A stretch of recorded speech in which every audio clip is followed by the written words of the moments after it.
Hello, you're listening to the OmniTalk Fast Five, brought to you in partnership with Microsoft, the A&M Consumer and Retail Group, Takeoff, Sezzle, and Silk. All right, let's get right to it, you guys. Let's start with Retailer of the Year. David Ritter, why don't you start us out? Who's your pick for Retailer of the Year this year?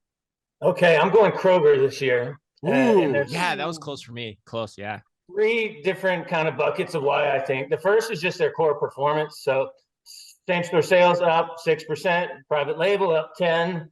The second is just around innovation. So they're proving with Ocado that they can enter markets where they don't have a physical footprint, like Northern Florida, and taking it to Publix in Publix's backyard, which I think is a pretty bold move. They're also, Kroger Precision Marketing has been kind of groundbreaking, and now we're seeing everyone follow suit. And then the last thing is, I think from a strategic perspective, gutsy move going after Albertsons acquisition. We'll see if it goes through, but I mean, when you take core performance and innovation and strategy all put together, I think there's a clear case for Kroger. I think that makes a lot it's hard of to sense. argue that one. Yeah. That was, in fact, you might have just put me over the edge on mine actually too. I picked a different one, but I think I'm kind of, but it's a good year. There was a lot of good retailers. Yeah, I totally agree. David Brown, what about you? What's your pick? Yeah, I'm going a totally different direction. I'm going with Victoria's Secret. Hello. That, for a David. long time viewed as the anchor of L Brands, and now gets spun off, completely changes their image, embraces inclusivity and body positivity, killed it at the holidays. At the same time, growing with the younger customer base with Adore Me, but yet maintaining a brand image change, successful spinoff. I think they crushed it this year. New chief customer officer. Yeah, wow. Yeah, Wow. I know. Chris Rupp is over I'm there. still They did Fit Tech this year. Yeah. I mean, I think that's a you've got a compelling argument for Retailer of the Year, David Brown. David Brown's they're one to watch then, probably going into 2023, I would say too, right, David? Yeah. Is that kind of what you're thinking here? Yeah, they could be in the headlines next year. All right. Okay, Chris. Mine is actually, this was fun. This was a fun year. Like I said, there were a lot of good companies to pick from. I picked Tractor Supply. Solid. The stock price is held steady, which is more than you could say about most retailers, quite honestly. Going into the pandemic, for example, their share price was $76, and now it's over $200 per share. And that's been going on for like a while, right? Like this isn't just this year. Like they've had a pretty their stocks held for a long time. When we talked to Colin Yankee, right? Yeah. I mean, they've the last 3 years particularly have been really good. Kind of coinciding with the takeover of Hal Lawton as the new CEO. And revenue's still up 10% this year, which is, ahead of inflation too, which I think you have to take into account as well.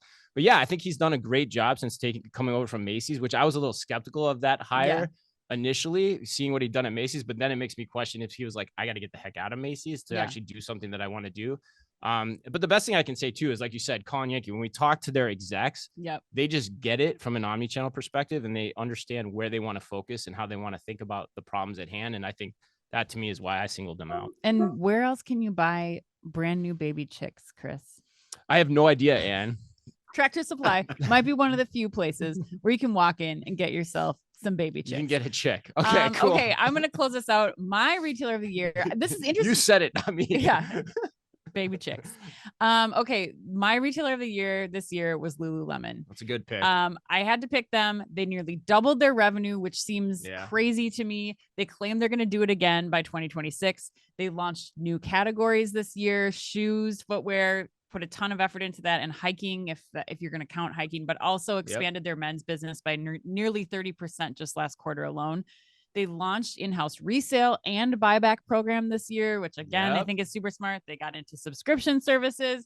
And I think that they are doubling down on experience again. Like we went to the experience store in Lincoln Park in Chicago. They've taken food prep in-house. Like they are going all over the place. They are just trying to capture as much of that brand love as they can and continue to give customers what they want. And the customers are showing that they like it by spending on a product that is not discounted. That is, just continuing to And bullshit. Dave, correct me if I'm wrong. That was your pick last year, right? Like you predicted a good year for them last year, if I remember correctly. Too. I did, and Colin Yankee is my West Point classmate. So, shout out to him then. Huh? Oh, hey, we got a Colin connection. Yeah, I feel like that needs its own like fitness space.